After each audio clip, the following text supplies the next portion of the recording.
Hello hi friends, welcome to my world my kitchen. ఈరోజు మన recipe వచ్చేసి chicken fry అండి. చూడండి ఎంత బాగుందో. ఈ చికెన్ ఫ్రైని ఒక్కసారి తిన్నానంటే మళ్ళీ చేసుకొని తినాలనిపిస్తారండి. అంత టేస్టీగా ఉంటుంది. మీరు ఒకసారి ట్రై చేయండి, చాలా బాగుంటుంది. ఒక్క ముద్ద కూడా వదలకుండా తినేస్తారండి. ఒక్కసారి మనం టమాటా పప్పు చేసుకొని ఈ చికెన్ ఫ్రై చేసుకున్నామా కడుపు నిండా తినాల్సిందేనమాట. వీడియో కానీ నచ్చితే ప్లీజ్ లైక్ చేయండి, షేర్ చేయండి, సబ్స్క్రైబ్ చేసుకోండి. ముందుగా నేను ఒక హాఫ్ కేజీ చికెన్ తీసుకున్నానండి క్లీన్ చేసి. అందులో 1 స్పూన్ పసుపు, కొంచెం రుచికి సరిపడినంత కల్లుప్పు వేసుకున్నానండి. ఆ తర్వాత ఒక 2 స్పూన్స్ ఆయిల్ వేసుకొని 1 గ్లాస్ వాటర్ యాడ్ చేసుకున్నా. ఇప్పుడు దీన్ని మనం పొయ్యి మీద పెట్టేసి బాయిల్ చేసుకుందామండి చికెన్ని. చూడండి, మనకి ఇది మరీ ఎక్కువ కుక్ అవ్వాల్సిన అవసరం లేదండి. ఒక 70% కుక్ అయితే సరిపోతుంది. ఫ్రై చేసుకుంటున్నాం కదండి, ఏ పీస్కి ఆ పీస్ సెపరేట్గా ఉండాలి. సో మరీ ఎక్కువగా కుక్ చేయకండి. తర్వాత దీన్ని తీసి మనం పక్కన పెట్టేసుకొని ఒక ప్యాన్ తీసుకొని అందులో 2 స్పూన్స్ ఆయిల్ వేసుకొని సన్నగా తరిగిన ఉల్లిగడ్డ ముక్కలు వేసుకుంటున్నామండి. ఇవి మనకి మంచి కలర్ వచ్చేంత వరకు దూరగా వేపుకోవాలి. చూడండి, ఇలా మంచి కలర్ వచ్చేంత వరకు వేయించుకోవాలి. ఆ తర్వాత ఇందులో మనం 1 స్పూన్ అల్లం వెల్లుల్లి పేస్ట్ వేసుకోవాలండి. ఈ అల్లం వెల్లుల్లి పేస్ట్ పచ్చి వాసన పోయేంత వరకు బాగా ఫ్రై చేసుకోవాలి.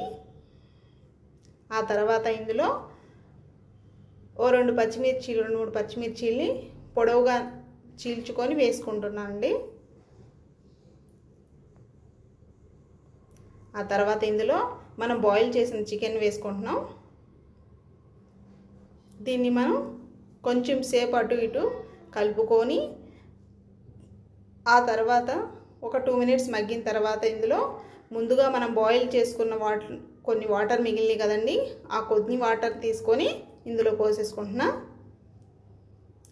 దీన్ని మనం బాగా కుక్ చేసుకోవాలండి. ఆ తర్వాత 1 స్పూన్ గరం మసాలా పౌడర్, ఒక హాఫ్ స్పూన్ ధనియా పౌడర్, ఒక half spoon chicken masala, 1 spoon కారం వేసుకుంటున్నానండి.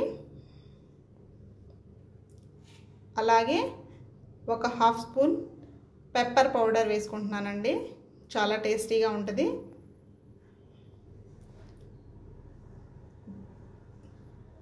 వన్ స్పూన్ ధనియా పౌడర్ కూడా వేసుకుంటున్నానండి. ఇప్పుడు ఇదంతా బాగా కలుపుకోవాలండి. ఇక్కడే ఉంటుందండి అసలైన టేస్ట్ అంతా.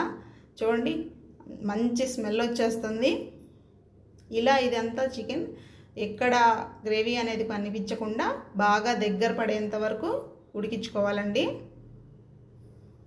చూడండి, బాగా దగ్గర పడిపోయింది. ఇప్పుడు మనకి చూడండి, ఏ పీస్కి ఆ పీస్ సెపరేట్గానే ఉంటుందండి, ఎక్కడ గుజ్జు అయిపోదు. బాగా దగ్గర పడిన తర్వాత చిక్కగా ఉడికిపోయిన తర్వాత ఇందులో మనం లాస్ట్ అండ్ ఫైనల్ కొత్తిమీర వేసుకొని దింపేసుకొని ఇలా సర్వింగ్ బౌల్లో సర్వ్ చేసుకుందాం. పైన కొంచెం నేను కొత్తిమీర చల్లుకొని జీడిపప్పుతోటి గార్నిష్ చేసేసుకుంటున్నానండి. చూడండి, చాలా టేస్టీగా మన బయట రెస్టారెంట్లో దొరికే టేస్టీగా వచ్చేంత విధంగా మన చికెన్ ఫ్రై రెడీ అయిపోయిందండి. వీడియో కానీ నచ్చితే ప్లీజ్ లైక్ చేయండి, షేర్ చేయండి, సబ్స్క్రైబ్ చేసుకోండి.